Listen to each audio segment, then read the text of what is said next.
We're going to go to Galatians chapter 5. Who here attended the youth camp? Isa ang kamo. Isa ang kamo. So kinsa man diri nga nakatambong sa camp. Amen. Now, did you experience the presence of the Lord? Amen. Amen. Especially during the Holy Spirit night. Experience the presence of God. You know, in the Bible, God is omnipresent. He is everywhere. So sa sumalas Biblia ang Dios ana sa tanang dapit. But you will also find the tangible presence of God, the glory of God being manifested in the life of the church. Bisan koron aniya ang Dios. Pero not everyone experiences the presence of God all the time. So when you experience God's presence, that is the manifested glory and presence of God. It's when you taste the goodness of God. Sa diha nga ikaw nagatilaw sa pagkamaayo sa Ginoo. And you drink from the river of salvation. Iya nakainom punta diha sa suba sa kaluwasan. And your soul is refreshed. O ato ang kining kalag mabati og pagkahayahay. When I experience the presence of God, Sa diha nga diin ato ang masinati ang presensya sa I'm Dios. not thinking about my problem. I'm not worried about all my trials. So di nata mabalakas tanan ato mga pagsulay. But in that moment, I'm looking unto God. So niana gayud nga taknaa ang ato na lamang agitan-aw mao ang Dios. Now, I want you all to prepare your heart. Na gusto ko nga kamong tanan maandam ninyong kasing-kasing. Because at the end of this service, I believe God is going to move in a special way. Od kay sa katapusan ini mao nga panimbahon kung nagato nga din ang Dios dunay pinasay nga buhaton. Now, Pastor Ben preached both nights on the Holy Spirit. Sa pasulbi nagawali sa duha ka gabi mahitungod sa Espiritu Santo. And today, I want to do a continuation and talk about the fruit and the gifts of the Holy Spirit. O karon magawali sab ko o pagpadayon ni ato sumpay ni ato mahitungod sa bunga o sa gasa sa Espiritu Santo. The fruit of the Spirit is the character of Christ. Ang bunga sa Espiritu Santo mao ni ang kinaiya ni Kristo. Gugma, kalipay, kalinaw. When you are born again, the Holy Spirit is working in your heart. Kung ikaw na tao na pag-usab, ang Espiritu Santo nagapamuhat, nagapanglihok sa imong kasing-kasing. Because you're a Christian, you walk in love. Tungod kay gining ikaw Kristohanon, so maglakaw ka diya sa gugma. You're not angry, you're not hateful to the world. So dili na ka gining masub-anon, di na ka magdumot diha diri sa kalibutan. Because you have the fruit of the Holy Spirit. Tungod kay naa naman nimo ang bunga sa Espiritu Santo. Now the gifts of the Holy Spirit is the power of Christ working in the believer. Og ang gasa sa Espiritu Santo mao ni ang gahom ni Ginoong Hesus nga diin nagapanglihok diha sa mga magtutuo. Many people we've heard about praying in tongues or speaking in tongues. So daghang mga tawo nakadungog mahitungod anang pagpanulti og dila. But Paul mentions 9 gifts of the Spirit. Prophecy, So pagpanagna miracles, o paghimog milagro discerning of spirits, o pag-ila. and many others. So the Holy Spirit will work in your life in different ways. So ang Espiritu Santo nagapamuhat sa imong kinabuhi sa lain-lain nga paagi. And the power of God is for every Christian. O ang gahom sa Dios alang sa tanang Kristohan. If you are hungry for the presence of God, Kung ikaw gutom diha sa presensya sa Dios. Jesus said, if you ask your Father, He will give you the Holy Spirit. Si Ginoong Hesus nagingon kung mangayog mo sa Amahan, siya maghatag kaninyo Now, sa Espiritu Santo. every Christian has the Holy Spirit inside. Matag usa ka Kristohanon ana ang Espiritu sa iyang sulod. But the baptism of the Holy Spirit Apan ang bautismo sa Espiritu Santo is when the Spirit of God comes upon your life in power. mao kana ang Espiritu Santo nga di magkunsad sa imo nga kinabuhi o gahom. And you have the power to be the witness to the world. Og di makaangkon tawo makabaton tag gahom aron may matang saksi sa kalibutan. Now, we're going to start with the fruit of the Spirit. And I don't want to spend a lot of time on this because I want to show you of the Spirit. And when we talk about the gifts of the Spirit, O din magasulti ta mahitungod diha sa gasa sa Espiritu Santo. mga milagro, speaking in tongues, prophecy, I want to talk about the practical application. Gusto ko nga din masulti kaninyo niya nga din unsaon sa pag-apply o sa pag-aplikar niini. Amen. So praise God. So let's open our hearts, because after this service, we're going to sing to God. And if you're hungry for the presence of God in your life, I believe today the Lord will work in this place. Amen. So Galatians 5:22 hung to verse 25. So King Simon Basa, Galatians 5:22 hung to verse 25. Apan ang bunga sa Espiritu mao kini: ang gugma, kalipay, pagkidait, pagkamakailobon, pagkamanuklogon, pagkaayo, pagkamatinumanon, pagkaagbo, pagpugong sa kaugalingon, patok sa mga butang maulay kasuguan. 24 and 25. Ug sila nga mga iyan ni Kristo, gilansan nila sa krus ang punod uban sa mga timuha nga gawas nun ug sa mga kalibdo niini. Kung magpuyo kita sa Espiritu, magawi usab kita pinaagi sa Espiritu. Amen. So, magampo ta. Father, I'm asking you now, God, for your holy presence. God, you promised that if we ask for the Holy Spirit, you will give us of your Holy Spirit. And Lord, as your word says, of your kingdom, there is no end.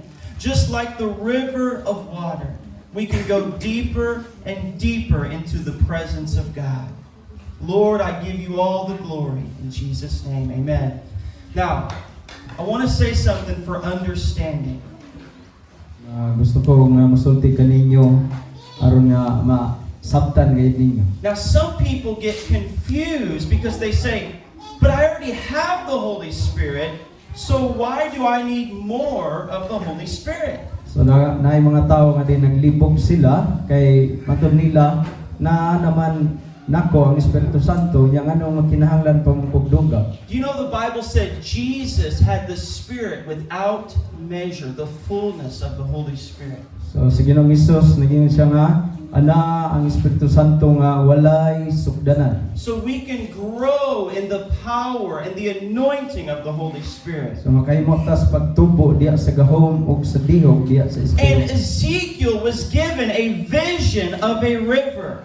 Og sa Ezekiel siya gipakita siya panan-awon diha may tungod sa suba. And he said, I was up to my ankles, then my knees, then my waist. O diin sa dunay tulo ka kining bahin nga diin sugod diha sa iyang tikod dayon sa iyang tuhod og sa iyang hawak. And then he said, I was swimming in the river. Og maingon siya og hangtod nga ning abot ang panahon nga diin siya naglangoy na sa suba. He said it was a river so deep that you could not cross. O ingon siya nga diin hangtod nga nakaabot siya sa kining lalom na kaayo di na gyud niya matugkad. He was speaking about the presence of the Lord. Og siya nagapasabot niini mahitungod sa See, presensya sa we Ginoo. step into the presence of God, Nga diin makahimot ang pagtikang diha sa presensya sa Dios. but we can always go deeper into the river of His presence. O kanunay og gikinahanglan diay nga din kita magapalalom diha sa iya nga presensya. The same as when you read the Word of God. So sa sama nga paagi sa diha nga mobasa tas pulong sa Ginoo. You receive knowledge and wisdom. Ato nga madawat ang kahibalo og kaalam. But your whole life, you can go deeper and deeper into the Word of God. Og sa kinatibuk-an sa atong kinabuhi so makahimo kita nga din mo palalom pagayon og mo palalom diha sa pulong sa So Ginoo. we should always have a thirst for more of the presence and power of God in our life. Ang kinahanglan diay nga din kanunay ta nga uhawon diha sa presensya sa Ginoo. Amen. Now, he said, but the fruit of the Spirit is love. I'm going to stop there. Apan ang bunga sa Espiritu mao ang gugma. Everything starts with the love of God. So ang tanan nagasugod diha sa gugma sa Dios. If there's no love, there's no joy. Kung wala ang gugma, wala nang kalipay. Now, if there's no love, there's no self-control. Kung wala ang gugma, wala nang pagpugong sa kaugalingon. Jesus said, if you love me, you'll keep my commandments. Ay sa Ginoong Hesus mingon, kung naigugma mo na ako, tumanan niyo akong mga sugo. If you love your neighbor, you will be good, kind, and gentle. Kung naigugma kasi mga silingan, so mahimo ka din maayo o malumok. And Jesus said, by the love of God, every person will know you are my disciple. Sa Ginoong Hesus mingon nga, pinaagi sa gugma sa Ginoo, Now- makigugmay kamo ang tanan, mahibalo nga kamo akong mga tinunan. Many people have a longing to walk in the power of God. So daghang mga tao nga din nangandoy sila nga din mo lakaw diha sa gahom sa Dios. Let's go to 1 Corinthians chapter 13. Now, here's the thing. So many want the power of God, but without the character of God. So daghan nga gusto sa gahom sa Dios, pero wala ang kinaiya sa Dios. So they want, gusto sila sa iyong gahom, pero they don't want His character or the fruit of the Spirit. So gusto sa daghan nga gusto lang nila makabatong sila og kagahom o gahom, pero dili sila gusto nga din makabaton sa bunga sa espiritu. What did Jesus say? So ang giingon ni Ginoong Hesus, They will say, Lord, we did miracles, but He said, depart from me, I never knew you. so ningon sila nga din naghimo mig milagro. Apan unsay gitubag ni Ginoong Hesus ingon siya, pawa kamo kay wa ko kaila kaninyo. They were saying, we have the power of God. Nagingon sila nga din nakabaton mi sa gahom sa Dios. But Jesus said, you don't have the character of Christ. Pan si Ginoong Hesus mingon apan wala ninyo ang bunga sa espiritu. You are still living in your sin. Nagpabilin ka mong nagpuyo sa inyong Now- sala. Paul said, faith works by love.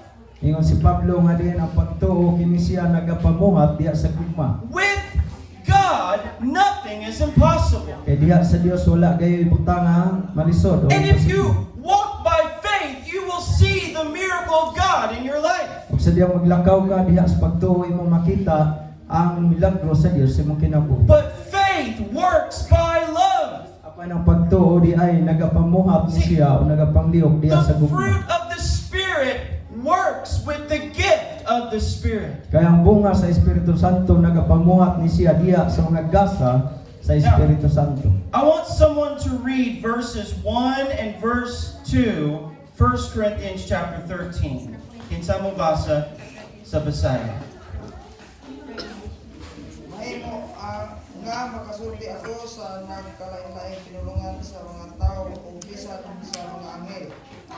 Kung wala ako'y gugma sa mara, ako sa masama nga agong o sa tiyan-tiyan nga nagtagingin. Dos, bisag may hiyas ako sa pagwali nga dinasig o makabatong sa tanang kahibalo o makasabot sa tanang tinago, bisag may pagto ako nga makapabalhin sa mga bukid apan kung wala ako'y gugma wala'y kapuslanan. Wala ako'y kapuslanan. Amen. So, you see here the power of God.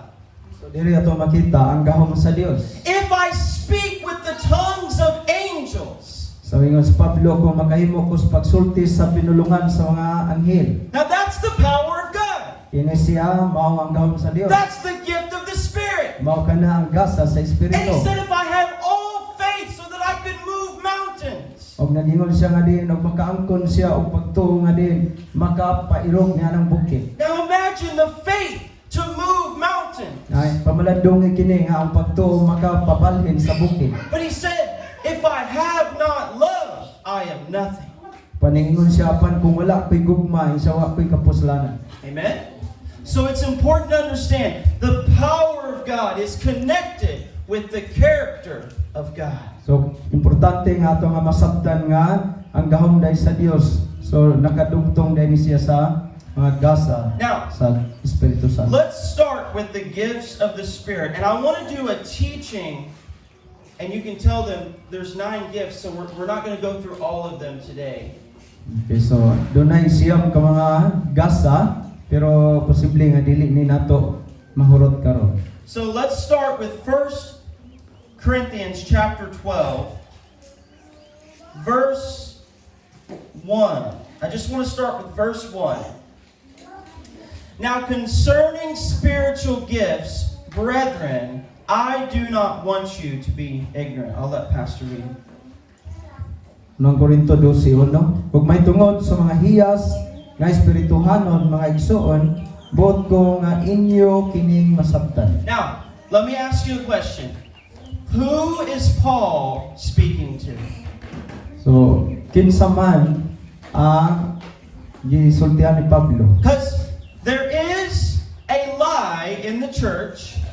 There's a Tungod kaya dunay kining limbong diha sa simbahan. from some churches that say the gifts of the Spirit were only for the apostles. Tungod kay dunay nagaingon nga diin ang gasa sa Espiritu Santo alang kini para sa mga apostoles. Who is Paul writing to? No, kinsa man kini si Pablo nga nagsulat niini. Verse 1. Now concerning spiritual gifts, brethren, mga exoon. He's writing to the church in Corinth.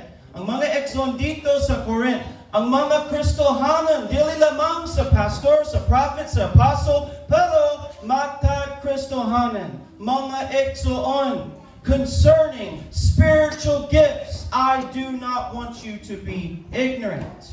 So si Pablo ningon sa kabahin niini mao mga hiyas sa Espiritu Santo, di ko gusto nga diin kamo mahimo nga ignorante. Amen? So gusto sa Dios nga, we would have knowledge. Amen. Amen. Now, Gusto nga natin kahipalo. Look at verse 4. Okay? Through verse 6. There are diversities of gifts, but the same Spirit. There are differences of ministries, but the same Lord. And there are different activities, but it is the same God who works all in all. Adunay nagkalain-laing mga hiyas, apan adunay maorang usa ka espiritu. O adunay nagkalain-laing pag-alagad, apan maorang usa ka Ginoo. 6. O adunay nagkalain-laing kahalihukan, apan maorang usa ka Dios nga nagadasig niining tanan diha sa matag usa. You want to know what's amazing? Nindot kaayo, he says, there are different gifts, but the same Spirit. So nagkalain-lain nga din hiyas, apan kini nagikan lamang sa usa ka espiritu. Different ministries, but the same Lord. So nagkalain-lain nga din pag-alagad, apan kini siya naga-alagad sa sama nga Dios. Different activities, but the same God. Kalain-lain nga buluhaton sa sama ra usab nga Dios. So, God will work in different ways. Kaya ang Dios nagapanglihok diay sa nagkalain-lain nga paagi. Amen? But it's the same God. Sa sama lang nga Dios. Glory to God. Now, here is the promise. So naadini ang saad. Verse 7. But the manifestation of the Spirit is given to each one for the profit of all. Apan ngadto sa matag usa gikahatag ang alamag sa espiritu alang sa kaayuhan sa tanan. He said, the manifestation of the Spirit is given to each one. Ingon sa diri nga diin ang pagpahadayag diha sa Espiritu Santo isa gihatag sa matag usa. So, God is saying, it is for you. Ang Dios nagaingon kini siya alang kanimo o alang sa tanan. Amen. Now, who wants to read verses 9 until verse 10 sa Basayan? Sa usa ang pagtuo sa mauman nga espiritu, ug sa usa ang hiya sa pagpangayo diha sa mauman nga espiritu.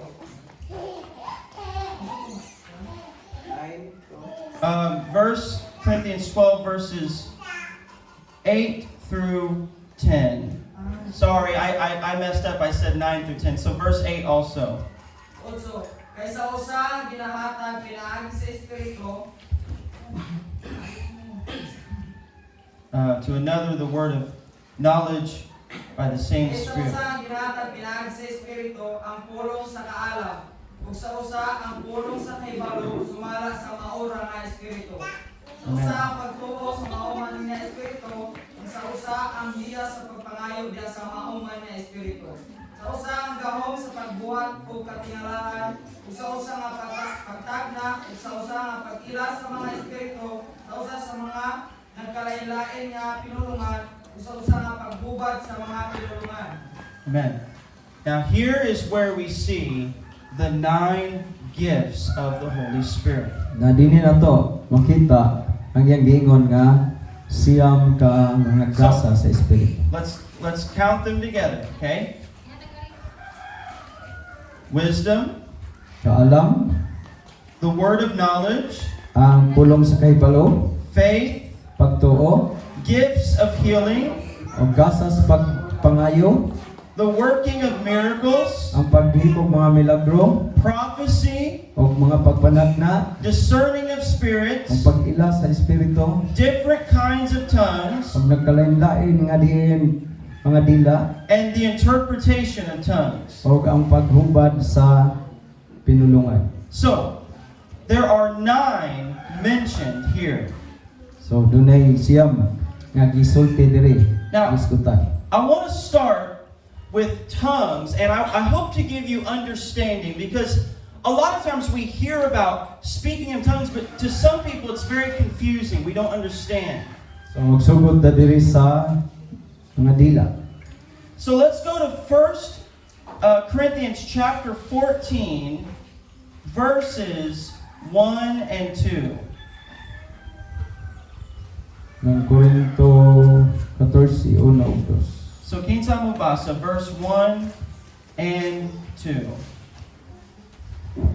Sundo ninyo ang ugma, ngani paninguhaan ninyo pag-ayo ang mga niya sa espirituhanon, apan labi na gayud nga managpanagna kamo. Dos, kaya nagasulti sa usa nga sinultihan, wala nagasulti sa mga tao, kundi sa Dios. Kaya walay bisan kinsa nga makasabot, apan duha sa espiritu nagasulti siya og mga pinako. Amen.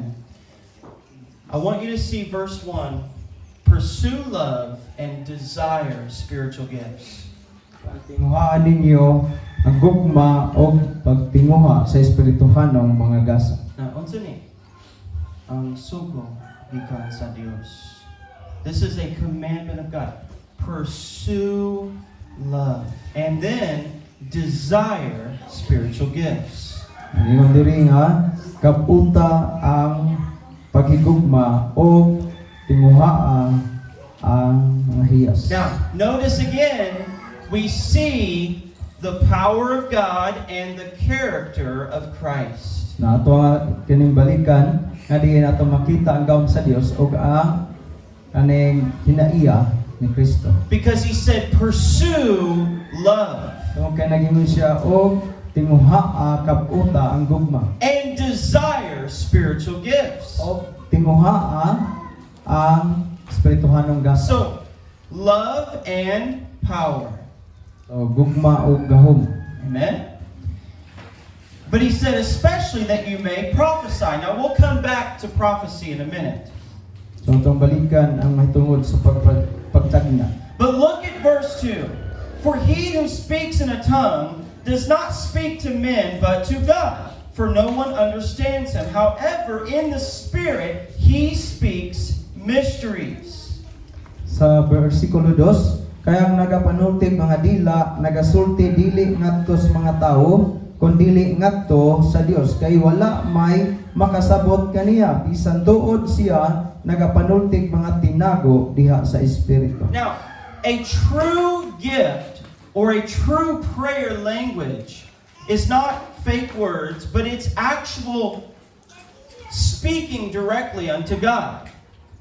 Ang kaning pag-ampo or espirituhanon nga diin lingwahe, yung siya nga dili ni siya nga pulong nga diin piki lamang kundi kini siya espirituhanon gayud o buta nga diin siya nagigsulti ngadto lamang sa Dios. And notice he said, in the Spirit, he speaks mysteries. So atong sayra nga diha sa espiritu siya pagpanulti, ini siya nga nagasulti siya tinago. So if there's a prayer language, you're speaking mysteries unto God. So aduna kay kining pag-ampo nga sa mga lingwahe nga diin nagasulti kag tinago unya ngadto lamang ngadto sa Ginoo. Now look at verse 4. He who speaks in a tongue edifies himself, but he who prophesies edifies the church. Verse 5, I wish you all spoke with tongues, but even more that you prophesied. For he who prophesies is greater than he who speaks with tongues, unless indeed he interprets, that the church may receive edification. Sa 4 ug sa 5, ang nagapanultib mga dila nagpalig-on sa iyang kaugalingon lamang, apan ang nagahimog propesiya nagapalig-on sa iglesia. Buot ko nga kamong tanan magasultig mga dila, apan labaw paniini nga unta kamo managhimog propesiya. Ang nagahimog propesiya labi pang dako kay kaniya nga nagapanultig mga dila. Gawas kung ang adunay magahubad sa kahulugan niini aron ang iglesia mapalig-on. Now, he who speaks in a tongue edifies or encourages himself. So siya nga din nagasulti o mga pagpropesiya nakapalig-on ni siya sa kinatibuk-an sa kongregasyon, pero ang pagsulti dila sa iyang kaugalingon. Amen. Now, verse 5, he said, I wish you all spoke with tongues, but even more that you prophesy. So yung sa diri nga buot ko nga kamo tanan magasultig mga dila apan labaw paniini nga unta kamo managhimog propesiya. Why does he say, I wish even more that you prophesy? So ano nga miingon siya nga din akong tinguha nga din kamo panagna. Kai, he said, if you speak in a tongue, you speak to God and edify yourself. Tungod kay sa diha nga nagasulti ta og mga dila, ingon siya nagapalig-on ka sa imorang kaugalingon. But he said, he who prophesies edifies the church. Nagingon siya nga apan sa diha nga din ikaw propesiya nagapalig-on ka sa tibok iglesia. Look at verse 3. But he who prophesies speaks edification and exhortation and comfort to men. Sa bersikulo 3, apan ang nagahimog propesiya nagasulti ngadto sa mga tawo aron paglig-on og pagdasig og paglipay kanila. So he said, if you speak in a tongue, no one understands you, but you're speaking to God. Nagingon siya nga kung ikaw nagapanultig mga dila, walay usa nga makasabot kanimo kundi ikaw nagigsulti lamang ngadto sa Dios. But when you speak prophecy, you're speaking unto men. Paningin siya apan kung ikaw nagaminsahi, ingon siya nagapakigsulti ka ngadto sa mga tao. 3 parts: edification, exhortation, and comfort to men. Nagingon siya diri tulo ka butang, kabahin, paglig-on ug pagdasig ug paglipay kanila. Now, prophecy is a word from God for the brethren in Christ. Ang kining pagtagna ingon siya dito ang pagpanagna or paghatag og mensahe ingon siya nga kini siya gikan sa Dios aron sa paglig-on sa tawo. And you're speaking into their life.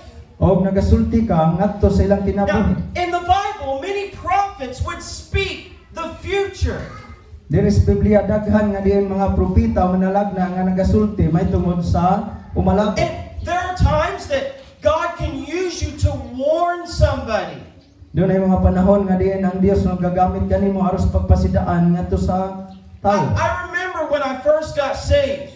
Ako nahinumduman sa una nga kining panahon nga diin ako naluwas. Naitaonga was practicing witchcraft that came into my life. O doon ay tao nga diin mingabot diha kaniya miduol diha kaniya nya kini siya naga-practice diha sa pagka kaning maglalamat. And my pastor, in the spirit, he saw the danger. Unya ang pastor nga nako diha sa espiritu nakita niya ang kakuyaw. I didn't know they were wicked. I thought they were just a friend. Na wala kuko kabalo nga diin siya dautan ba di ay o ako ra gyud nga diin galara. But he spoke, and he didn't know this person, but he spoke by the Spirit and warned me of the danger.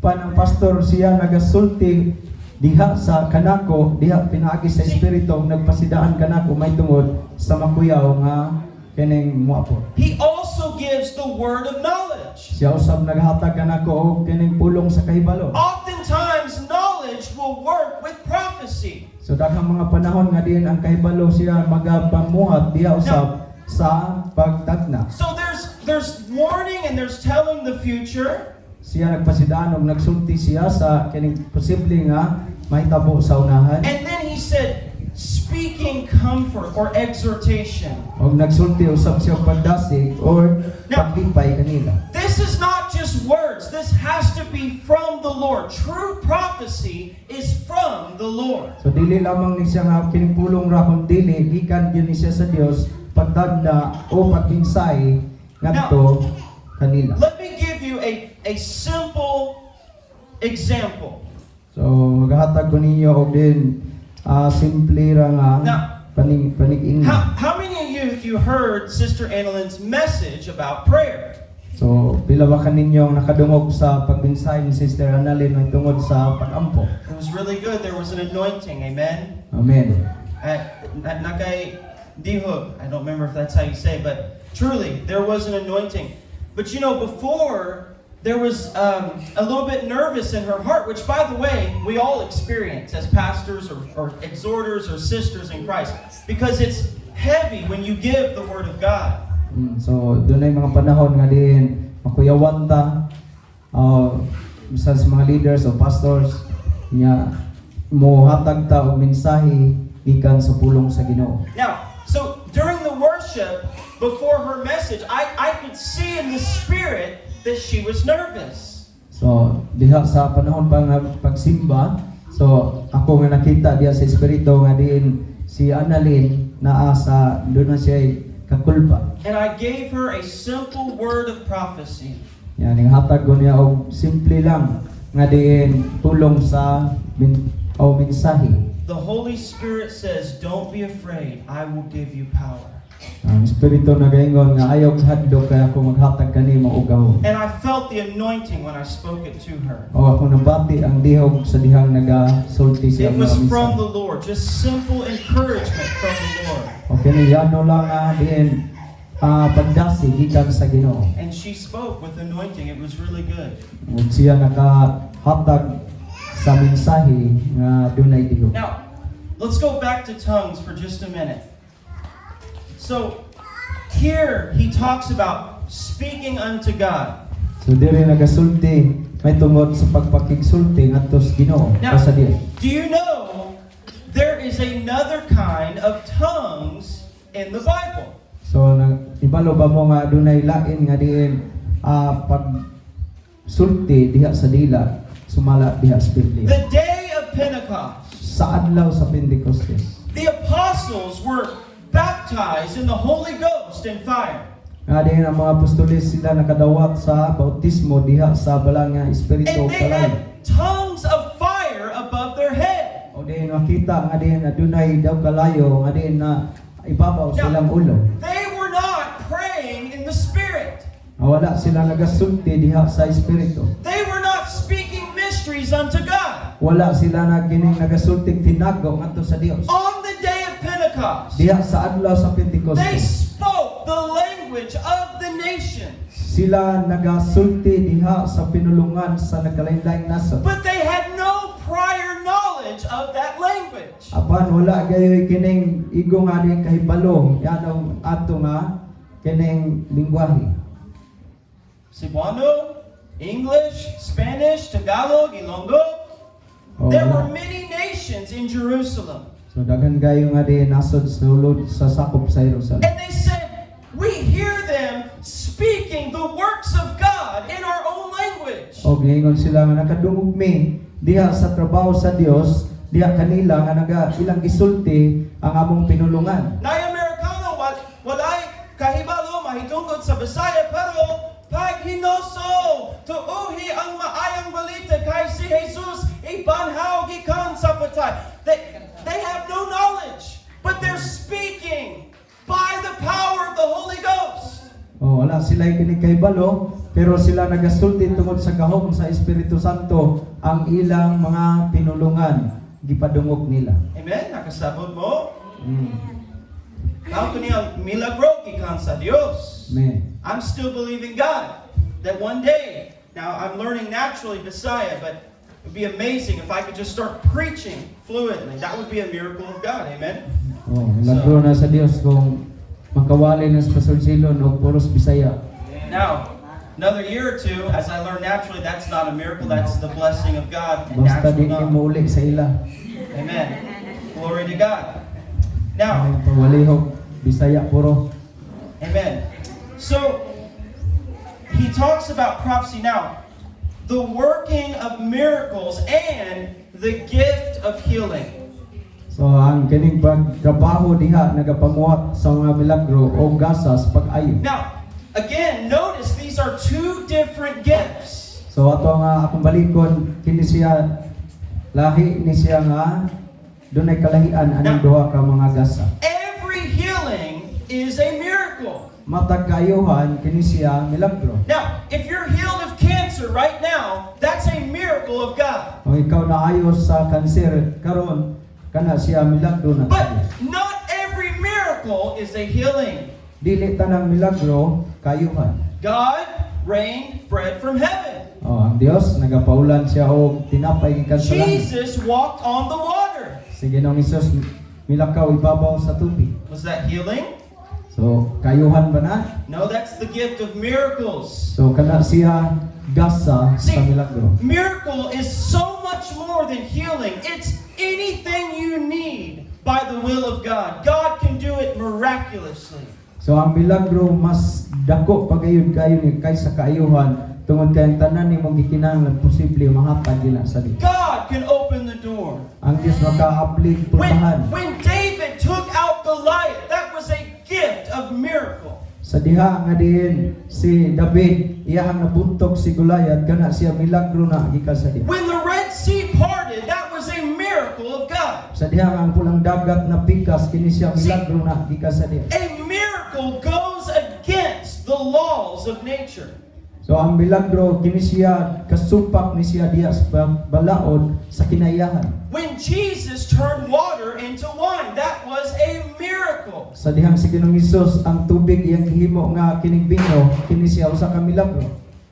God is still a miracle working God. Ang Dios siya nagpabilin nga diin milagroso gayud nga Dios. And as Christians, if we have the power of the Holy Spirit, Ingon nga kita mga Kristohanon kung kita adunay gahom diha sa Espiritu Santo, we can walk in the miracles of God. makahimo tas paglakaw diha sa mga milagroso nga diin mga buhat diha sa Dios. Supernatural provision. Og dili kasagaran nga diin pagtagpo sa panginahanglan. God make water come from a dry rock. Ang Dios siya nagapaagas og kining tubig dito sa kamingawan gikan sa kining bato. See, we have to see that God is able. So kinahanglan diha nga diin mo tan-aw gayud ta kanunay nga ang Dios makahimo. Amen. Amen. You know, the Bible says, with great power, the apostles gave witness to the resurrection. So atong sayran nga diin ang Dios nagahatag siya dakong gahom ngadto sa mga apostoles aron sa pagsaksi pagpamatuod sa iyang pagkabanhaw. Amen. Amen. Now, let's go to Acts chapter 10, verse 38. Buhat Gis 38. Glory to God. And later, we're going to go back briefly. I want to give you a couple biblical examples that you can look at later of these gifts in operation. So ito nga balikan sa gaway nga diin gusto mo makakita mo nga kining mao nga gasa nga diin nagapangliho. For example, the working of prophecy. So pananglitan diha sa kining pagpamuhat diha sa pagpanagna. Now, Paul, when he was on the boat going to Rome, Sa dihang si Pablo diha siya sa kining barko mapaingon siya sa Roma. At the end of the book of Acts, Diri sa kining katapusan na hapit sa libros buhat. there was a great storm, like a bagyo. Adunay dako kayo nga bagyo. Now, for many days, the Bible said there was no sun. Adin pila ka adlaw, adin wala kayo pakita nga din adlaw. For 14 days, they ate no food. Adin sulod yan ng 14 ka adlaw wala siya magkaakaon o pagkaon. And the word says they lost all hope that they would survive. Adin They lost all hope that they would survive. adin wadaan na unta silang paglaom kung imong tan-awon nga din sila makalatas pa din. But Paul stands in the midst of these unbelievers. Apan ang Dios apan si Pablo mibarog diha taliwala sa mga dili magtotoo. And he gives a word of prophecy. Siya mihatag og pulong sa o mensahe ngadto sa mga sakay sa barko. He said, "Do not be afraid. Ayun siya nga ayaw mo kahadlok. An angel of the Lord stood beside me." Kaya ang kining manulunda sa Ginoo ania tapat kanako. And he said, "We will not lose our lives, Nga din walay usa nga din mawat-an sa kinabuhi. but we will lose the ship." Apan pwede nga din mawat-an ta sa atong gisakyan. And then he told them to eat. Then ingon sila nga din pangam. He spoke comfort to them. So iya nga gisulti ang pagdasig ngadto kanila o pag lipay kanila. Amen. Amen. So as you read the Bible, you will find many examples, especially in the book of Acts. So daghan kay ta makita nga din mga palig-ingnan labi na gid diri sa libro sa buhat. Now, I want to talk for a minute about healing. So sulti ko ninyo may tungod sa kaayuhan. Look at Acts chapter 10, verse 38. How God anointed Jesus of Nazareth with the Holy Spirit and power, who went about doing good and healing all who were oppressed by the devil, for God was with him. So kinsa mo ba sa Acts 10:38? Ingon siya dito sa buhat 10:38, nagtungo kay Jesus nga taga Nazaret. Diyon sa Dios sa gihon kaniya Espiritu Santo o dahon diyon sa siya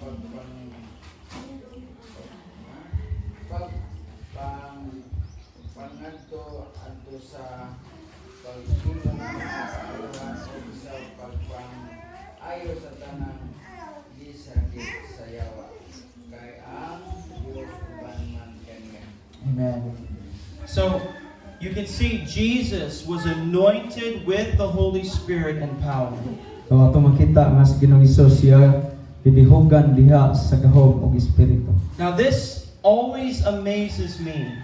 Nga kini siya kanunay gayud nga di makapahipulong kanako. Kay bao kini ang anak sa Dios. Mao kini siya ang buhing anak sa Dios.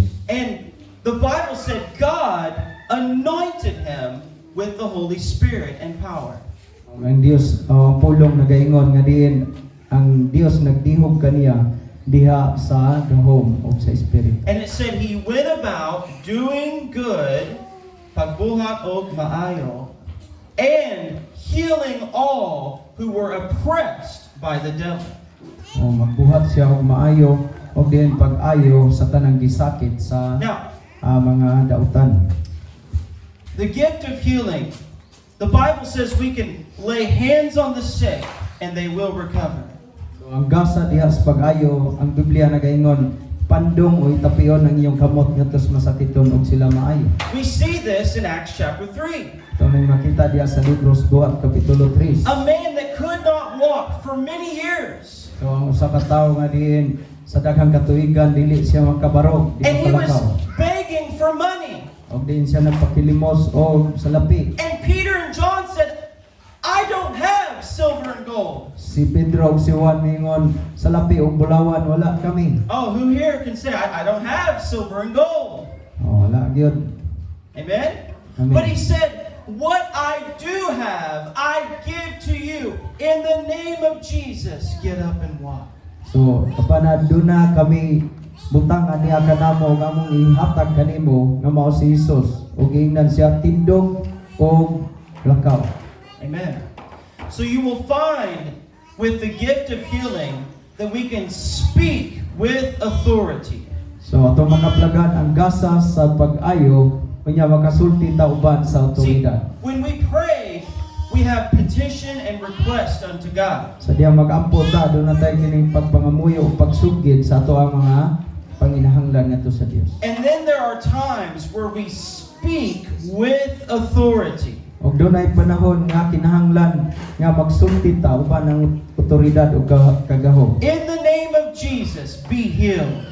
O ingon ta nga din sa ngalan ni Ginoong Hesus, maayo ka. They said, in Jesus' name, get up. Og na niingon sila nga sa ngalan ni Hesus, tumindog ka. Amen? Amen.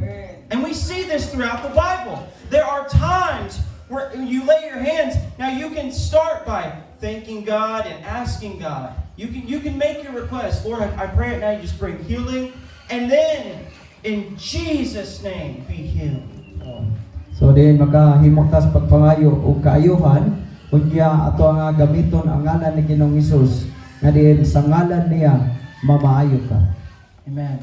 Now, notice he also said he healed all who were oppressed by the devil. So atong sayran diri nga iyang giayo ang tanan nga ginasakit sa demonyo o sa dautan nga espiritu.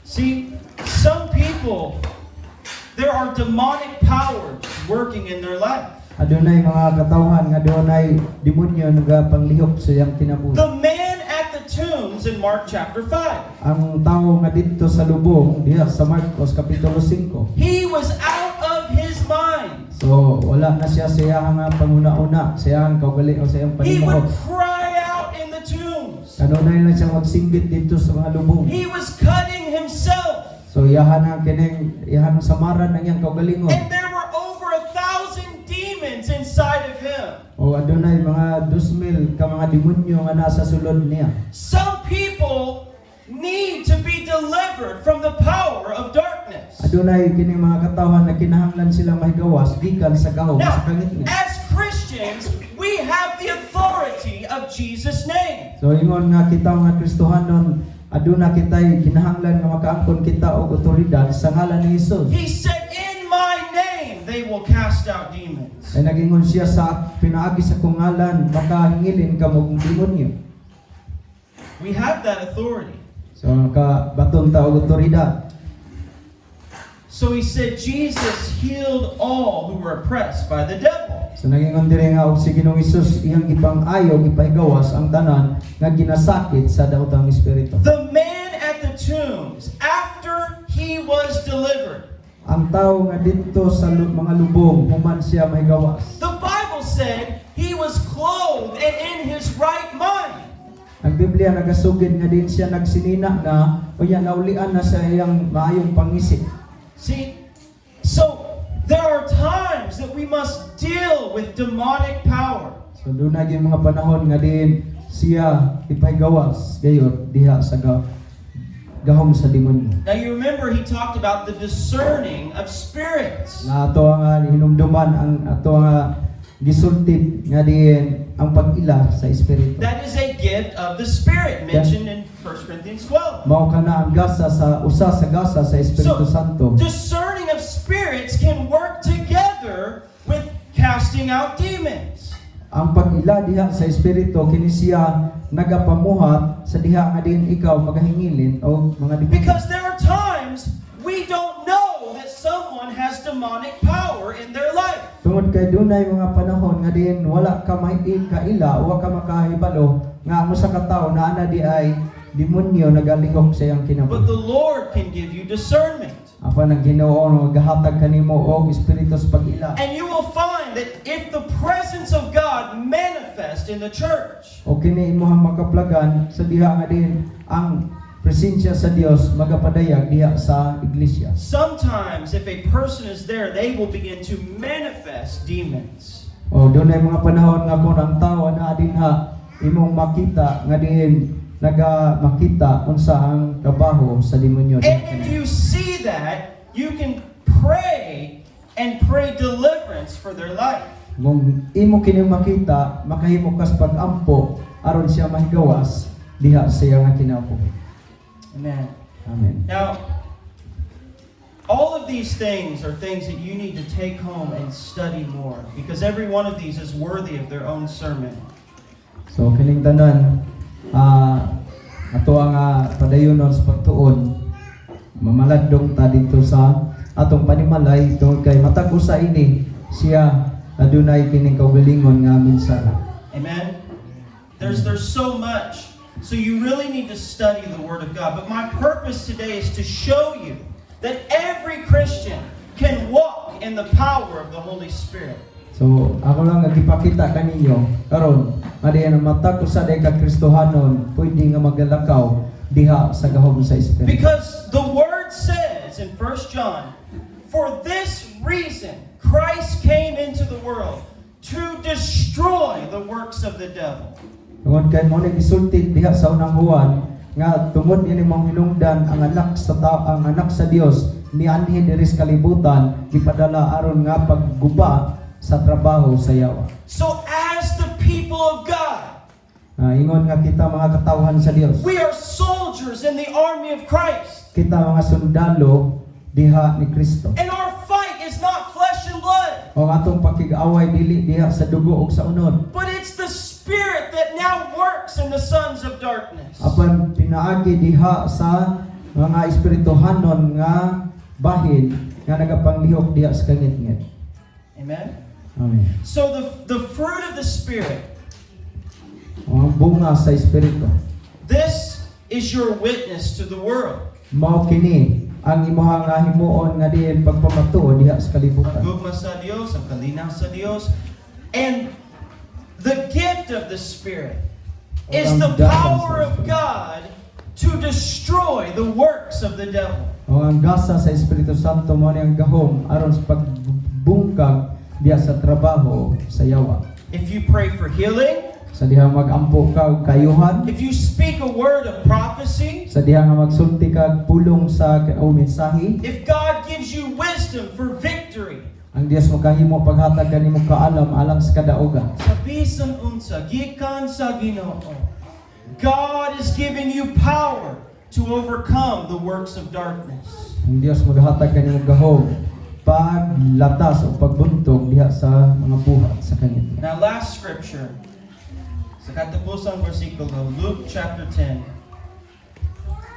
Luke Lucas chapter Kapitulo 10 10. and verse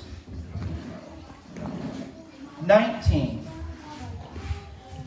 Now, this is the word of Jesus. Behold, I give you the authority to trample on serpents and scorpions and over all the power of the enemy, and nothing shall by any means hurt you. Chapter 10, verse 19. Of Luke. Sa diri, tanawa, gihatagan ko kamo kagahom sa pagtunog og mga halas og mga tanga og kagahom batok sa tanang gahom sa kaaway og walay bisan unsa nga makadaot kaninyo.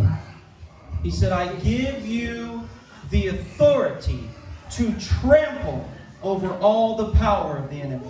So siya nagaingon nga naghatag siya og kagahom aron pagtunog sa tanan nga kagahom diha sa kaaway. Romans 16:20, ang Diyos sa kalinaw, the God of peace, will soon crush Satan under your feet. Diya sa Roma Kapitulo 16, Exercise verse 20. ang diin siya nagahatag aron nga himuon nga tumbanan ug dugmukon ang buhat sa kangit-ngit. Amen. So, mga Exxon, manindog ka. Let's stand together. So, I want you to see that there is practical application for your life.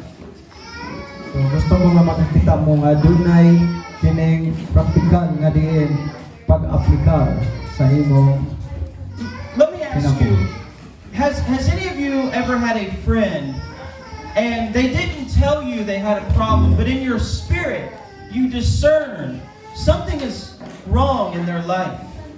So bilawa kanyo or dunay gala nga diin na kay gala unya bisag wa siya misulti nimo pero imong nakita nga duna siya'y problema o dili mayo sa iyang kinabuhi. And you had a burden to pray for them.